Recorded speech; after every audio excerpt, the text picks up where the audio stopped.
Sud Radio, 10h midi, Valérie Expert. Alors, pour rester dans des personnages un peu... Je vous ai donné à côté... Oui, Henri de Rothschild, alors un humanitaire avant l'heure. Alors, quand on m'a donné ça, je me suis dit, c'est payé par la famille, c'est un truc genre... Et pas du tout.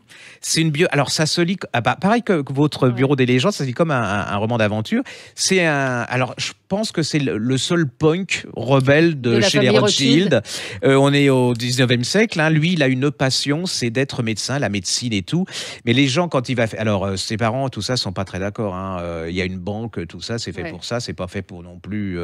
Et ben, il va, malgré tout, il va se rebeller, mais avec élégance. Enfin, il sait être diplomate et tout. Et il va devenir médecin. Alors, quand il va devenir médecin...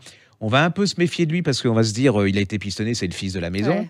Et pas du tout. Il va inventer plein de choses. Hein. Il va inventer par exemple pendant la guerre de 14, une sorte de pommade pour soigner les soldats. Mais c'est pas là où. Alors il va créer aussi un hôpital. L'hôpital, je pense que l'hôpital Rothschild, vous voyez, c'est voilà. Donc ça c'est quand même important. Mais le monsieur, il s'arrête pas là. Il va créer un théâtre à Pigalle.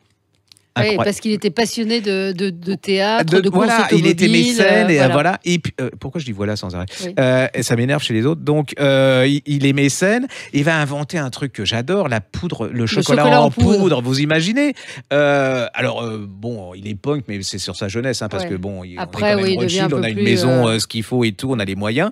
Mais ça se lit, c'est vraiment incroyable, c'est une grosse. Pour moi, c'était une grosse surprise. Médecin, inventeur, homme de lettres, mécène, épicurien, entouré de femmes de caractère, Henri de Rothschild, donc un humanitaire avant l'heure. C'est aux éditions du Cherche Midi. Nadège Forestier, donc qui est journaliste et qui a raconté cette histoire. Voilà, absolument. Vous voyez comme il y a des fils transparents entre les gens et les époques. C'est que on avait parlé ici cette histoire. Oui, les enfants du dernier salut. Je me souviens de ce livre de Colette. C'est Colette Brûle-Ullmann ça a été coécrit avec Jean-Christophe Portes qui a aussi un écrivain de polar et tout. Mais ce qui est quand même incroyable, c'est que le monsieur d'avant, il a créé l'hôpital Rothschild. Et elle a consacré sa vie aux enfants. Comme le monsieur, elle voulait être médecin. Elle s'est battue à être médecin quand on était une femme dans les années 40, c'est pas évident.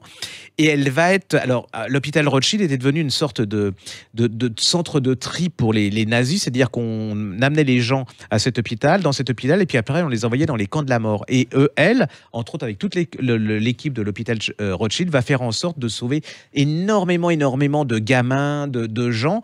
Allez-y, mais je trouve que c'est bien parce qu'on voit quand même comment l'histoire se perpétue grâce... Ça part d'un homme et puis ça va continuer comme ça. Très, très joli. Et puis une leçon de courage, surtout une leçon de courage. Oui, bien sûr, c'est une leçon de courage incroyable. Ouais, donc ça s'appelle Les enfants du dernier salut. C'est un témoignage donc, de Colette Brûle-Ullmann et c'est paru aux éditions City. Sud Radio, 10h midi, Valérie Expert.